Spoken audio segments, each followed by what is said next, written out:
নমস্কাৰ বন্ধুসকল, মই আজি আহিলোঁ এখন বাৰীলৈ। বাৰীখন মই আপোনালোকক দেখাবলৈ গৈ আছোঁ। এই বাৰীখন আছে বেছি দূৰত নহয়, আমাৰ নামৰূপৰ পৰা খুব বেছি 7-8 কিলোমিটাৰমান আঁতৰত আছে। তাকে মই বাৰীখন দেখাবলৈ আহিলোঁ। বাৰীখন মানে চাবলগীয়া বাৰী হয়। আমাৰ এজন অসমীয়া মানুহে ইমান ধুনীয়াকৈ বাৰীখন কৰিছে নহয়, আপোনালোকে দেখিলে মানে খাওঁ লাগিব, নিউ লাগিব, তেনেকুৱা বস্তু পাতিবোৰ কৰিছে বাৰীত। আৰু আমাৰ অসমীয়া মানুহ এজনে যে ইমান ধুনীয়াকৈ বাৰী পাতিছে মই মানে ভাবিব পৰা নাছিলোঁ। ইমান ওচৰতে আছে। মোক এজনে ক'লে কাৰণে মই আজি আহিলোঁ, আৰু তেখেতেও ভিডিঅ'টো বনাম বুলি মই তেখেতৰ পৰা অনুমতি লৈ লৈছোঁ। আৰু তেখেতে কৈছে মোক বনাওক ভালে পাওঁ কি বুলি কৈছে। সেইটো কাৰণে মই ভিডিঅ'টো বনাবলৈ প্ৰস্তুত কৰিছোঁ। আপোনালোকে যাতে ভিডিঅ'টোত খুব ধুনীয়াকৈ চাই থাকিব। মই বাৰীখন দেখাবলৈ আপোনালোকক গৈ আছোঁ, আৰু বাৰীখন চাই থাকিব আপোনালোকে দেই বন্ধুসকল। বাৰীখনৰ মালিকৰ ঘৰটো দেখাইছোঁ। এইটো চাংঘৰ বুলি কয়, ইয়াতে তেওঁলোক থাকে। আৰু বাৰীঘৰত নাথাকিলে মানুহ নহ'ব। মানে বগৰী আছে, ডাঙৰ বাদুলিয়ে খায়, বেলেগ কিবা চৰাই চিৰিকটি খায়, সেইটো কাৰণে ৰখিবলগীয়া হয়। সেইটো কাৰণে বাৰীঘৰটো মই প্ৰথমতে দেখাই লৈছোঁ। তেওঁ থকা ঘৰলৈ মই বাৰীলৈ সোমাই গৈ আছোঁ। এইখনে আপোনাৰ বাৰী হয়। বগৰী ডাঙৰ বগৰী লাগি আছে। মই দেখাম বগৰী, কিন্তু এতিয়া বগৰী শেষ হৈছেগৈ। মই শেষ টাইমত আহি পালোহি, সেইটো কাৰণে মই তথাপিতো আপোনাক দেখাম বাৰীখন। মই দেখাবলৈ ধুনীয়াকৈ চেষ্টা কৰিম। এখন বাৰীৰ মাজত মই সোমাই গৈ আছোঁ। বগৰী একদম ডাল ভৰি ভৰি বগৰী লাগি আছিলে, কিন্তু শেষ হ'লগৈ। এতিয়া বেপাৰী ঘৰতে আহে, ঘৰৰ পৰাই লৈ গৈছে। মই বাৰী তলে হাউলি সোমাই গৈ আছোঁ। এইবোৰ বগৰী চক লাগি আছে, সেই ডাল ভৰি লাগিছিলে, কিন্তু এতিয়া বজাৰ বেপাৰী আহি নিজে ইয়াৰ পৰা লৈ যায়হি। লৈ গৈ মই আপোনাক দেখাই আছোঁ ধুনীয়াকৈ।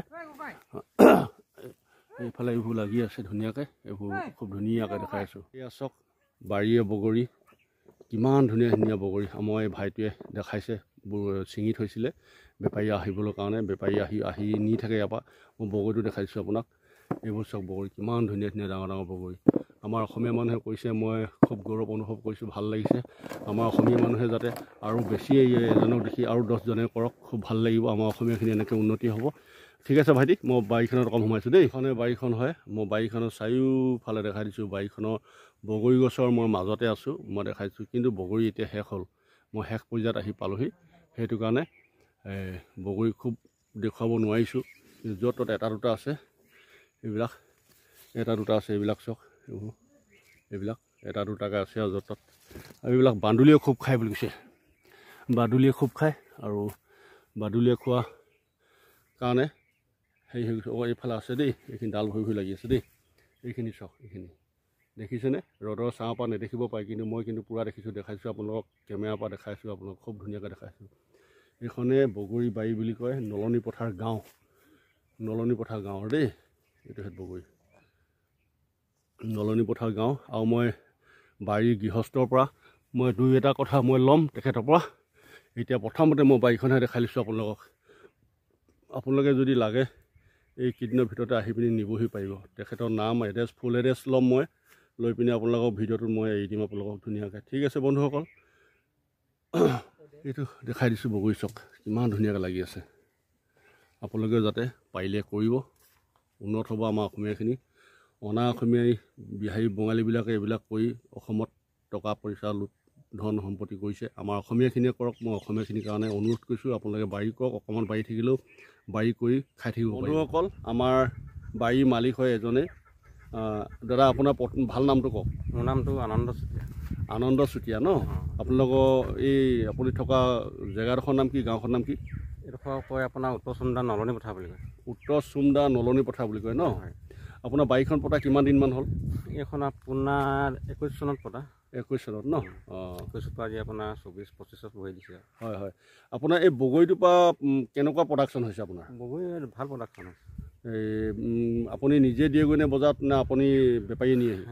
মানে কি আপোনাৰ নিজে বিক্ৰী কৰা হয়, তাৰপৰা বেপাৰীও আহে 2জন। হয়, তেনেকৈও দিয়া হয়, গাঁৱৰ বেপাৰী। হয়, তেনেকুৱা। ঠিক আছে বাইদেউ, ভাল লাগিলে আপোনালোকৰ বাৰীলৈ আহি।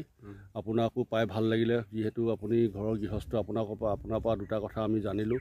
আৰু পুলিটো কিমান সৰুতে অনা আপুনি?